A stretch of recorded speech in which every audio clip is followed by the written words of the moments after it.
Ah, Citizen Kane. That bottle of fine wine everyone tells you is the most delicious drink ever, and then the first time you taste it, you want to upchuck. I'm trying not to make any small fries reviews for films that are already in my top 130 great film series, but this one requires a lot more discussion.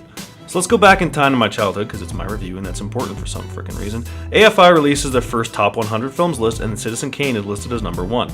This was back when I was in grade 5, so I remember thinking A, how the is Return of the Jedi not on there, and B, what the is this Citizen Kane thing? So my dad taped it and I watched it and almost fell asleep 15 times, and that's about as high as my opinion got for years, even frequently calling it in film school visually brilliant but dull as dishwater, cause boy did I think my shit was unstinkable back then. But all that changed when I went and saw it in theaters on the big screen and finally doing what I think everyone should do when watching Citizen Kane. You simply tell yourself what you're about to see is not the greatest film ever made, and then it winds up being absolutely wonderful. With them fellas, it's no trick to get circulation. You're right, Mr. Bernstein. You know how long it took the Chronicle to get that staff together? 20 years. 20 years. Well? 6 years ago, I looked at a picture of the world's greatest newspapermen. I felt like a kid in front of a candy store. Well, tonight, 6 years later, I got my candy. All of it. Welcome, gentlemen, to the Inquirer. See, it's almost as popular these days to hate the movie as it is to love it. Critics will always gush endlessly about how important and perfect it is, and most audience members will always gush about how frickin' boring it is. Cultural importance only matters, and the actual movie-going experience is still evolving, and for me that took almost 2 decades and multiple watches to figure out.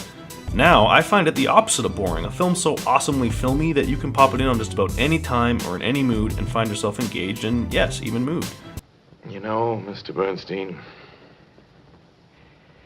if I hadn't been very rich, I might have been a really great man. As a kid, nothing about Charles Foster Kane was likable or interesting. I still had my rosebud back then, goddammit. But now, slowly approaching up on my 30s, I find his story very tragic and melancholy. He wanted the world to love him, but wound up dying with not one person loving him, and it's not like he was frickin' Hitler and totally deserved it. He was just his own worst enemy, undone by ego and power. Kinda like the filmmaker Orson Welles. Ah, the French champagne. There's 3 aspects to appreciating Citizen Kane, from a historical standpoint, a technical standpoint, and an actual sit down and eat some popcorn and enjoy a movie standpoint. Historically speaking, Kane is fascinating. In fact, as a kid I watched the making of documentary on the DVD more times than the actual movie. The studio hired wonderkind Orson Welles to make pretty much any movie he wanted, however he wanted to do it, unprecedented then and just this side of unicorn-blowing David Hasselhoff levels of impossible for today. Wells hired a bunch of his stage actor friends, shot the film with incredibly revolutionary and daring techniques, and made it a not too subtle unauthorized biopic of William Randolph Hearst. Now today, Hearst's name has kind of faded into history, but at the time, he was among the most powerful men in the world, so much so that he led a huge smear campaign against Kane upon its release, which is why it bombed, got booed at the Oscars where it won only one little award, and Wells was never again given that kind of freedom. There was indeed a very definite effort to stop the film during shooting by those elements in the studio who were attempting to seize power. Also, true story, Rosebud was Hearst's nickname for his girlfriend's clitoris.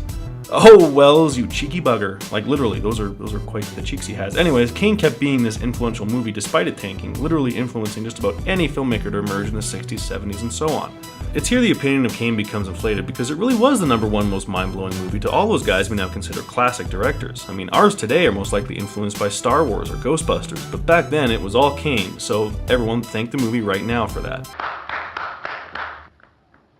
Technically speaking, Kane is just as impressive today as it was then. It's famous for its use of deep focus photography, where characters can be seen just as clearly way in the background as in the foreground, but there's tons of aspects to the visuals that I find even more cool. Rarely does a scene in this movie go by that doesn't use some kind of camera trick to keep you interested, which is just Wells showing off, but that's okay. Often Wells invents a new camera trick that quickly became adopted by the industry, other times he just uses well-used stuff like chiaroscuro lighting to perfect effect, and other times he completely breaks the rules and it still works. Low angles are supposed to reflect the power and strength of a character, and yet at a scene of Kane's loss and political shame, everything is seen from such a low angle that the camera crew were in a hole in the floor. I mean, why do you do it? Because he was cocky and allowed to do whatever he wanted, that's why, and goddamn do I wish it happened more often in the movie industry. And I didn't know that there were things you couldn't do, so anything I could think up in my dreams, I attempted to photograph. And then finally we get to the storytelling side of Kane, the one that takes most people the longest to figure out the appeal of. It is essentially a mystery story, yet it's not one involving murders or double crosses or anything that's cinematic. It's a mystery about a man's enigmatic life, and whether or not that mystery was all answered by a word no one understands. The movie opens with one of the most evocative and famous scenes ever.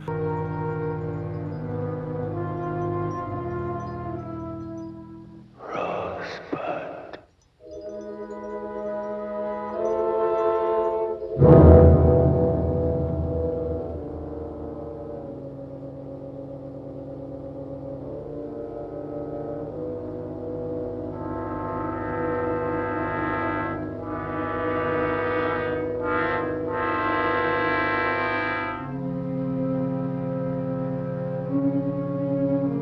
We then immediately cut to a newsreel segment catching us up on the life of this dead dude, then the reporters sit around trying to figure out what Rosebud meant. But when he comes to die, he's got something on his mind called Rosebud.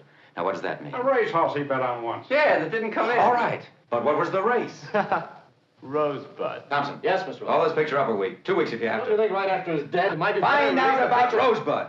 Get in touch with everybody that ever knew him. Oh, who knew him well. The lead reporter, whose face we never actually see, goes around investigating Kane's life and where Rosebud came from, first from the memoirs of his mentor, then his 2 old best friends, then his second ex-wife.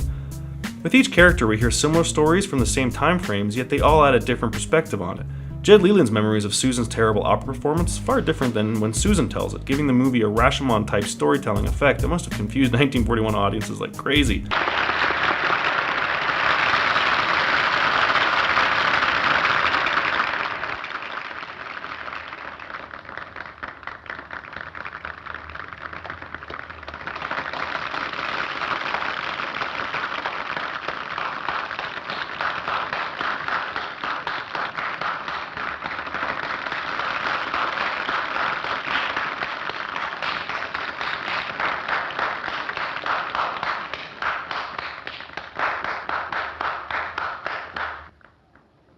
The thing is, the more you watch this movie, the more you realize how special each and every separate scene is, and how they all build into making you understand Charlie Kane without ever actually really understanding Charlie Kane. Wells gives a great performance as Kane, cocky and charming in the beginning and then a bloated, broken shell by the end. The multiple viewpoints of Kane's life make this a hard movie to describe in terms of plot, which is why I'm not really doing it very well. We see his beginnings in the newspaper world, happily shilling out whatever the he wants if it makes it a more interesting read. There is no war in Cuba. Signed, Wheeler. Any answer? Yes, dear Wheeler, you provide the prose poems. I'll provide the war. We see his friendship with Leland and Bernstein, how it develops first with great trust, and then eventually with bitter sadness. I didn't know we were speaking. Sure we're speaking, Jedediah. You're fired. We see Kane get married to a senator's daughter, their marriage hilariously dissolving with a series of dinner sequences spliced together. Bernstein sent Junior the most incredible atrocity yesterday, Charles. I simply can't have it in the nursery. Mr. Bernstein is apt to pay a visit to the nursery now and then. Does he have to? Yes. Really, Charles? People will think... What I tell them to think.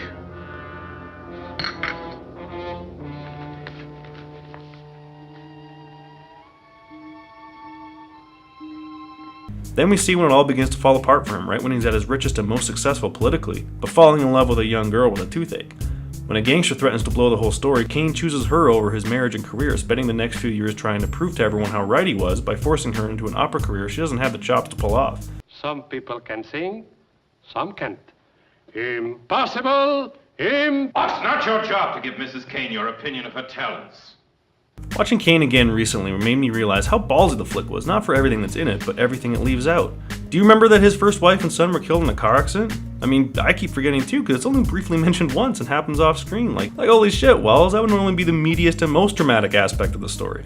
But it's ignored, just like his political scrap with mafia boss Jim Geddes. We see him briefly, and then he's gone.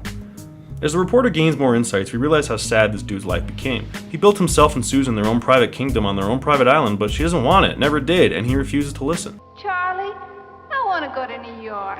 I'm tired of being a hostess. I want to have fun. Please, Charlie. Charlie, please.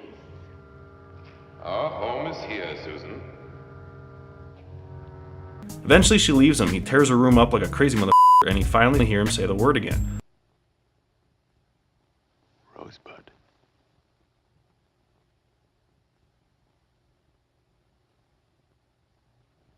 Now I do remember as a kid watching the flashback to his childhood, and when this shot happened, I totally called the twist ending. But so what? Family Guy spoiled the ending for everyone. It doesn't matter. The point isn't that Rosebud was his sled, the point is that it was his childhood, and without seeing the entire film at least twice, the impact of the final scene simply don't work anyways. But again, on repeat viewings, I now find the whole last 5 minutes spine-tingling and incredibly sad. Mr. Kane was a man who got everything he wanted and then lost it. Maybe Rosebud was something he couldn't get or something he lost. Anyway, it wouldn't have explained anything. I don't think any word can explain a man's life. No, I guess Rosebud is just a piece in a jigsaw puzzle. A missing piece. Now, with all the great shots and impressive storytelling and wonderful dialogue, like my favorite bit here from Bernstein, That man was the biggest darn fool I ever met. He made an awful lot of money. Well, it's no trick to make a lot of money. All you want is to make a lot of money. with all that, is this the perfect masterpiece the world keeps telling you it is? Only kinda. I think the reason Vertigo finally replaced Citizen Kane at the top of the Sight and Sound polls is because that movie's flaws became more and more fascinating in the overall mystery of the flick, whereas Kane's flaws stick out exactly as what they are, flaws. Like the scene where suddenly a badly keyframed bird loudly squawks out of nowhere. I know what to handle Need a him. lot of service? Yeah, but I know what to handle him. Like the time his wife left him. Wells was forced to insert that because the producers were worried the movie was too boring and wanted to wake the audience up. I mean, it's a true story and it sucks, but it's still a bad blemish on a film. And despite all the strong acting, there's a few moments that stick out as pretty hammy. Please don't sell it. I'm coming back to America to take charge. I think it would be fun to run a newspaper. I think it would be fun to run a newspaper. Ultimately, though, nitpicking Citizen Kane is only a pastime because of its massive stature in the film world, which I think damages it for new viewers. Even Wells himself got tired of people talking about this movie, trying to tell everyone he made other good flicks too, but like Kane himself, Wells got swallowed up in his own legacy, built ironically on a movie few people liked back when it most mattered. Well, I've regretted early successes in many fields, but I don't regret that in Kane because it was the only chance I ever had of that kind. Watching Citizen Kane is a very melancholy, thought-provoking, eye-popping experience. If you're into film at all, then it's a masterclass on what to do and how to put a film together. But if you're not into film, there's still a lot of treasures here to unfold. It's not an easy movie to love, but once you do, it's like eating peanut butter and honey for the first time. It's just magical. I give it 5 fries out of 5. Throw that junk.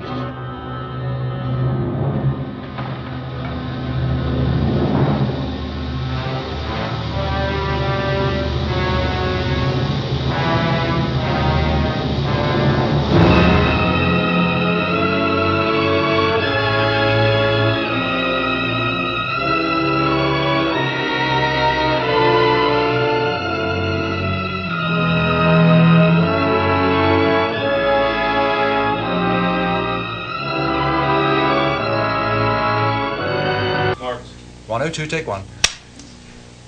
With overlap, action please.